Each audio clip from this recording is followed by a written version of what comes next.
গ্রামের শিব মন্দিরের গর্ভগৃহে প্রবেশের অধিকার দিতে হবে, এই দাবি ঘিরে দুপক্ষের সংঘাতে দফায় দফায় উত্তপ্ত হয় পূর্ব বর্ধমানের কাটোয়ার গীতগ্রাম। অবশেষে প্রশাসনিক হস্তক্ষেপ আর তাতেই মিলল সমাধান সূত্র।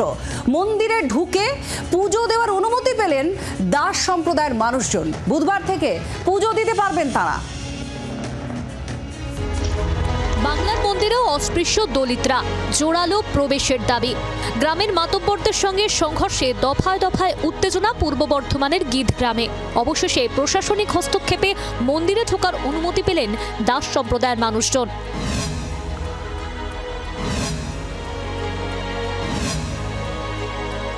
পূর্ব বর্ধমানের কাটোয়ার গীতগ্রামে প্রায় 350 বছরের পুরনো একটি শিব মন্দির রয়েছে। স্থানীয়রা জানান, এই শিব গীধেশ্বর নামে পরিচিত।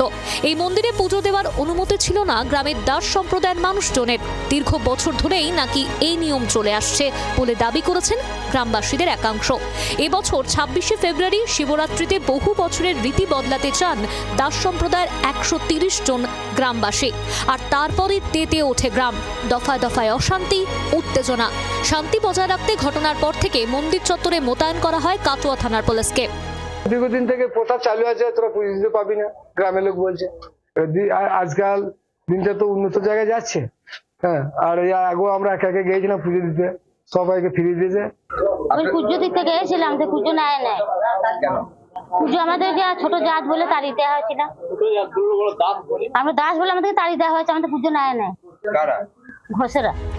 গ্রামের একাংশ বাসিন্দার যুক্তি, পূর্বপুরুষদের নিয়মানুসারেই নাকি দাস সম্প্রদায়ের মানুষজনের এই মন্দিরে পুজো দেওয়া নিষিদ্ধ। পূর্বপুরুষদের নিয়ম ভাঙতেও রাজি নন তারা। গোটা গ্রামের ভিউ হচ্ছে যে যে জিনিসটা চালু ছিল সেইটাই থাকবে, মানে নতুনত্ব করে কিছু করা যাবে না।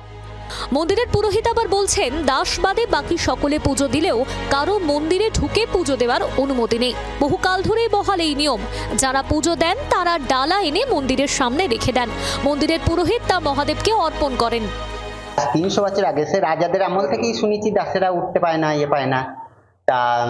তার কারণে আর এমনি আমাদের শিব মন্দিরে কোনো এমনি মানুষ জল ঢালতে পারে না ব্রাহ্মণ ছাড়া। ব্রাহ্মণকে পুজো দিয়ে যায়, ব্রাহ্মণ জল ঢেলে পুজো করে। না, সেবাইটা। দিন ভোর বিতর্ক, জি 24 ঘন্টায় লাগাতার সম্প্রচার। অবশেষে ঢোক গিলতে বাধ্য হলো মন্দির কমিটি। প্রশাসনিক হস্তক্ষেপে হলো সম্ভব। পূর্ব বর্ধমানের গীধেশ্বরের মন্দিরের পুজো দেওয়ার অনুমতি পেলেন দাস সম্প্রদায়ের মানুষজন। অনুমতি তো মিলল, কিন্তু কেনই বা প্রথমে অনুমতি দেওয়া হলো না, সেই প্রশ্ন থেকেই যায়। কবে এই আধার থেকে মুক্তি পাবে 21 শতক? সন্দীপ ঘোষ চৌধুরীর রিপোর্ট, জি 24 ঘন্টা।